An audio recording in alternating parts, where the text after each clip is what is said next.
안녕하세요. 해나는거 최강일입니다. 제가 오늘은 석 달에 한 번씩 병원 가는 날입니다. 오늘은 병원 가는 날이고, 제가 오늘은 여러분에게 병원 진료 받을 때 어떻게 진료받아야 효과적으로 진료를 받을 수 있는지, 병원 진료받는 노하우에 대해서 알려드릴게요. 이거는 지극히 저와 같은 질환에 대한 진료고, 먼저 수면 상태, 내가 몇 시에 잠을 자고 몇 시에 눈을 뜨고 정시에 자고 정시에 일어나는 게 가능한지 불가능한지, 그거를 명확하게 의사 선생님에게 전달해 드려야 됩니다. 그래야 효과적인 치료가 진행될 수 있어요. 일단 수면 상태가 제대로 자리 잡지 않으면은 절대적으로 조현병을 가지고 절대 일상생활이 불가능합니다. 첫 번째는 수면의 질, 그리고 수면 상태가 중요하고, 그리고 두 번째로는 환청으로 인해서 나의 감정의 변동이 어느 정도 있는지, 이게 현실에 동떨어진 소리를 들으면서 기분이 우울해지거나 기분이 나쁜 것뿐만 아니라 기분이 좋아지는 것도 답습해야 돼요. 현실 세계에 존재하지 않은 나만의 소리로 인해서 기분이 좋아지는 거나 기분이 나빠지는 거나 똑같이 위험 요인입니다. 똑같이 위험 요인이고, 팔피테이팅이라 그러는데, 그 기분이 좋은 감정이 자꾸 이렇게 나도 모르게 그냥 아무 이유 없이 기분이 좋아지면은 그만큼 나의 에너지가 소모가 됩니다. 그만큼 나의 에너지가 소모되는 일이고, 그 에너지가 소모됨으로써 정작 중요하게 현실에서 써야 될 에너지가 자꾸 머릿속 망상에서 그렇게 에너지가 소비되는 거예요.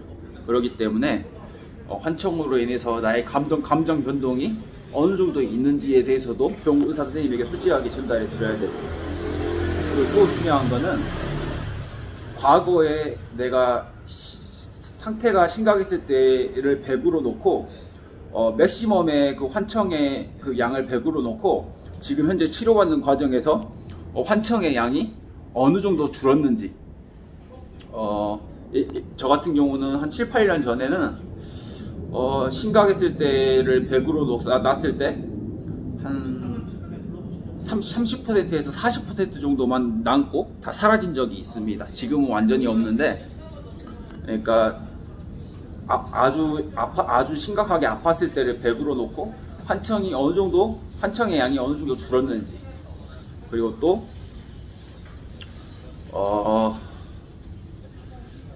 또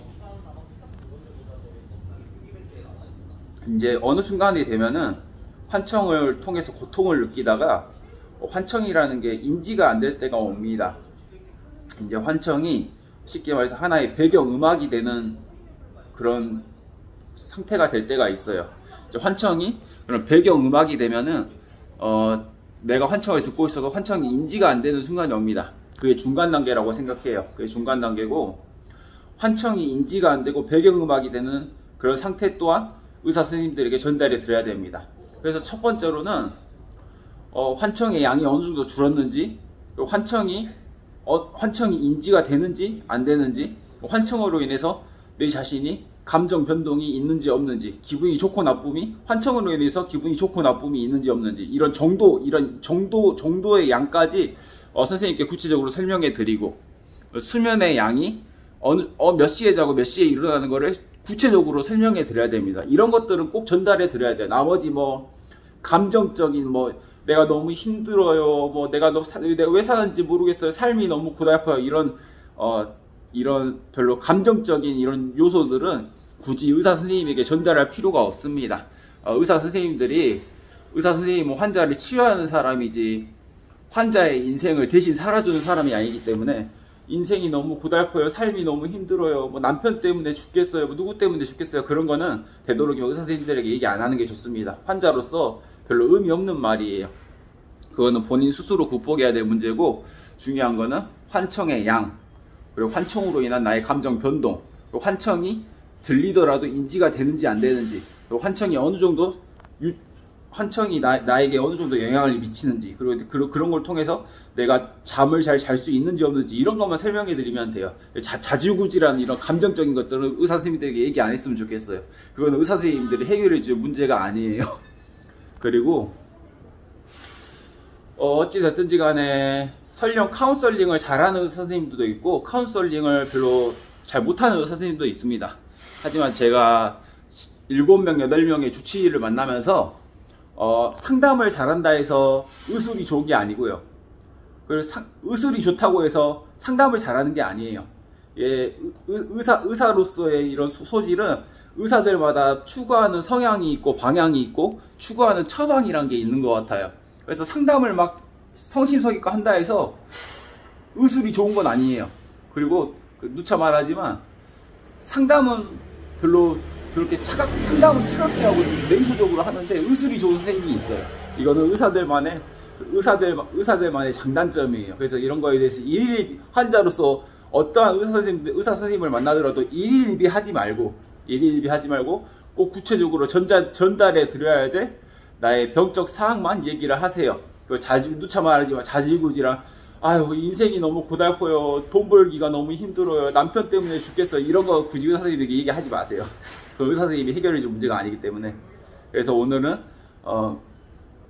병원 진료를 받을 때 환자로서의 노하우에 대해서 설명합니다. 그래서 오늘은 저도 석 달에 한 번씩 오늘 병원 가는 날이고, 병원 가서 구체적으로 이제 나의 이제 이런 처방이라든가 진료를 받으려고 합니다. 저는 개인적으로 내 스스로 이렇게 진료를 받아요. 이렇게 진료를 받아야 내가 결국에 환자로서 내가 편해. 결국에 이런 노하우대로 진료를 받는 거는 환자로서 내가 이득받기 위해서 하는 거예요. 누차 말하지만 전쟁터에 있는 전시 상황과 같습니다. 조현병이라는 건 저희 같은 전시 상황에서는 부모보다도 더 큰 아군이 의사와 간호사예요. 그래서 항상 의사나 간호사에게 예의를 지키고, 의사나 간호사는 부모보다도 더 큰 나의 아군입니다. 나의 아군에게 자꾸 적대적으로 반응하지 않았으면 좋겠습니다. 이 말도 꼭 남깁니다. 감사합니다. Bye. See you later.